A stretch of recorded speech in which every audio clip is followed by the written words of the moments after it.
Okay, so I'm going to try to explain the will situation again. I've explained it multiple times, but people keep coming up and saying that I just don't understand what a living will is. And my family didn't do anything wrong. I'm just stupid and don't understand what the problem is. The problem is I understand too much. I understand more than you guys, and that's why you don't get what's the problem. My grandmother had a will. Let's start there.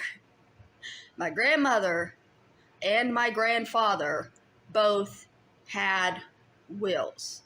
When my grandfather passed away, everything went to my grandmother.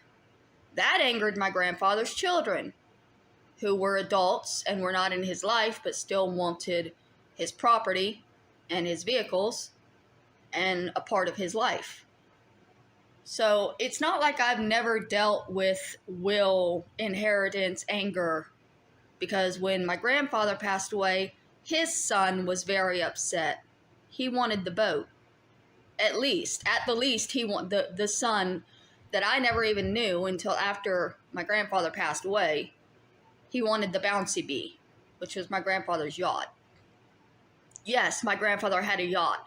Yes, my grandfather had money. Let's fucking discuss that shit. My grandpa not only had a yacht, he had, just before he passed, bought a $200,000 RV. The property he lived in was waterfront, had over 6 acres out in the middle of nowhere in Florida. They kept coming out and resurveying it to retax it, and that was pissing my grandmother off, because every time they came out to resurvey it, they raised the price because the housing market was going insane, and the state was desperate to get the land from my grandmother, so they kept raising the taxes on her, thinking eventually she would just sell out to them.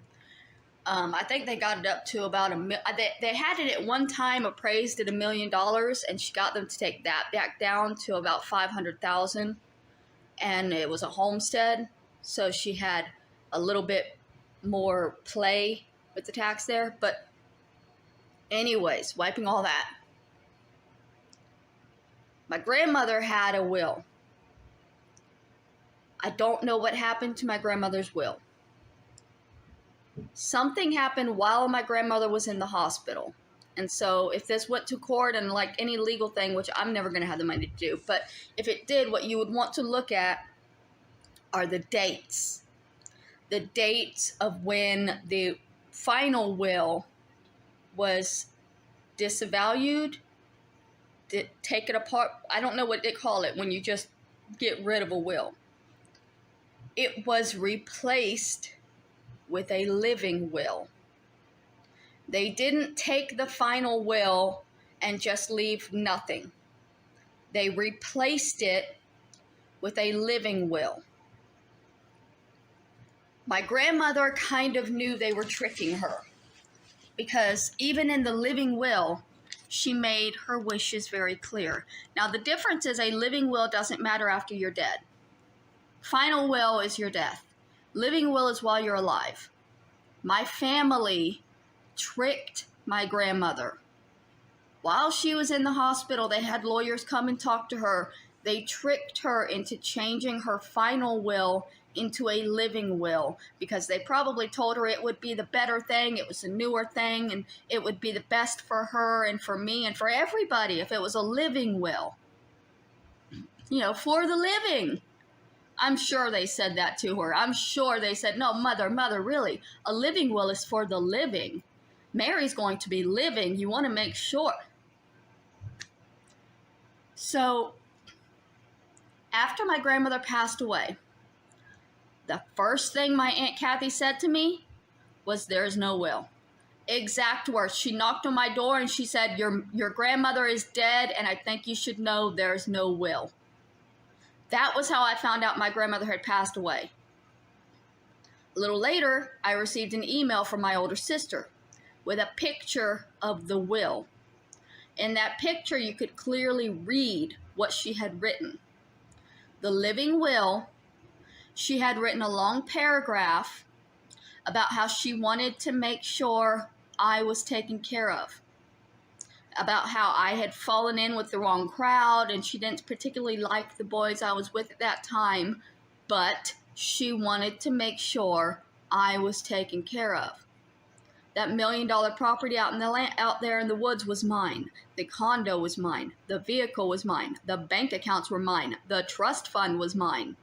Everything was meant to be left to me, aside from a few specific items, a doll that my Aunt Catherine had bought her that had cost a lot of money, things that meant things to the kids when they were kids, pictures and photo albums, things like that that were supposed to be distributed by the family. Instead, what happened was the family said the living will is just paper after death. It doesn't mean anything. You're a grandchild. You get nothing. Don't ever contact us again.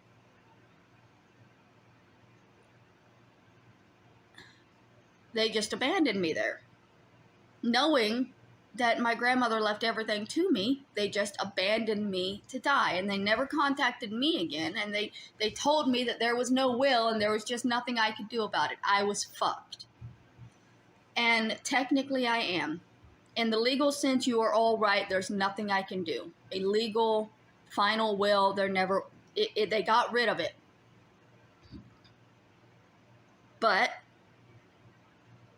most people would find it detestable to go against somebody's final wishes in the manner that my family did.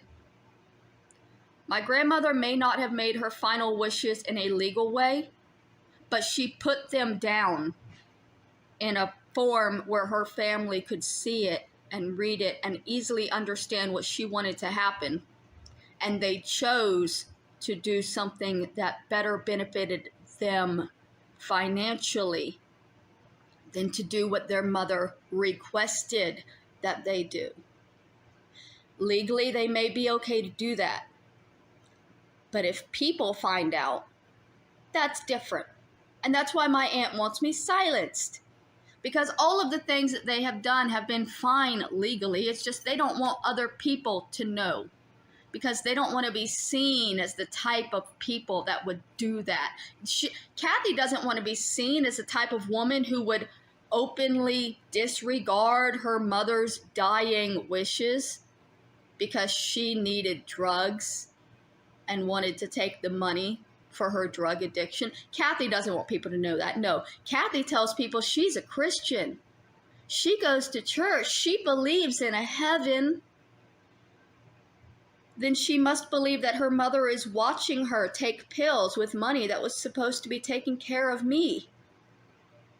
And I wonder how that makes her feel. And my family is the kind of religious where they can do whatever they want as long as they ask forgiveness on their deathbed. You better know when your deathbed is going to come, Kathy, because you got a lot of things to ask forgiveness for. This is why I don't believe in God anymore. It's all a game. It's all a joke. My family has used it to hurt so much, to take what they want and say that it's okay because they're good Christian people. Yes, they were legally in the right to do what they did with the will. It was morally wrong. And people should know that my family is that type of people. And if my family doesn't want to be seen as that type of people, maybe they shouldn't act that way to people who will speak out and tell others. Because I'm not going away. This channel is slowing down because I'm uploading on my other channel. But I will continue letting people know the truth. What I went through. What my family has done. My aunt literally visited my handicapped brother's grave with a bottle of apple juice to emotionally hurt me after my mother died. This is not a good Christian woman that people should be friendly with. And if people in her real life knew the kind of shit that she did, that she wants covered up, I guarantee the woman wouldn't have a single friend. And if people found her children were raised with these feelings and thoughts and beliefs, and they are raising more children with these feelings and thoughts and beliefs. This needs to be known. People need to know that there is an entire family in Georgia with no morals that says that they're Christian and religious, but has absolutely no, they don't give a fuck about anything but money and drugs and keeping it all secret and silent. How sad for them that they pissed off somebody who doesn't know how to be quiet. One last thing I have to explain about the trust, because they're going to come and they're going to tell you that they gave me that property, that land that was appraised at over $500,000 at the time and was 6 acres and waterfront. They're going to tell you they gave me that. They never told me where the deed was. I tried to sell the land and I couldn't because I had no deed. And when I asked them, they told me I had to figure it out. Eventually, it was figured out by a friend of mine that the deed was in a trust, and the trust was not in my name anymore. They had changed it so that the trust was no longer in my name, and I couldn't access it, and the family would not give me any further information. They wouldn't even tell me the deed was in the trust. They literally told me, figure it out. And when I figured it out, I couldn't do anything about it because the trust was locked and only they could access it, and they weren't going to. They were telling me never to contact them again. That's what happened with the land and with the trust. For over a year, a woman in Florida who wanted to buy that land to expand her own land helped me survive and worked with lawyers to try to figure out where the deed to that property was, who actually owned it, and how we could transfer it. They were going to pay me $50,000 in cash for that deed, but my family would never tell me where the deed was. I still don't know what happened to that property, right? Eventually it was taken by the government because I couldn't pay taxes on it, but I don't know where it was taken from, like whose name it was taken out of. I don't know if it was ever in my name. When I first got to California, I told them that I had a trust account. And I don't know if that's true because they took my name off of it. But when I first got here and they were asking about my assets, I told them I have a trust account, but I don't know how to access it. So in California, they think that I have this land. They think that it's mine and I just can't access it. And I don't. This is what my family did. Because I know they're going to tell you that they gave me that land and I'm just bitching when they gave me that land. If they had given me the deed, they would have given me the land. Just telling me I can live on this land, that's unlivable because every time it rains, it floods. And there's no building. There was a shed that was falling through.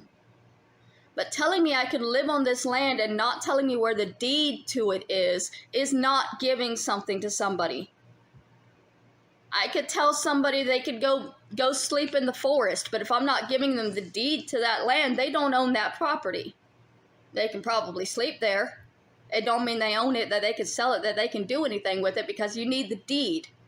And my family would never release the deed. So no matter how many times my aunt and her children come and tell you that they gave me that property, remember that they never, ever once gave me the deed or told me how I could retrieve the deed to that land. Not once, not one of them. But they're going to keep telling you they gave it to me. They're going to keep telling you they gave me that land. Ask them when they gave me the deed.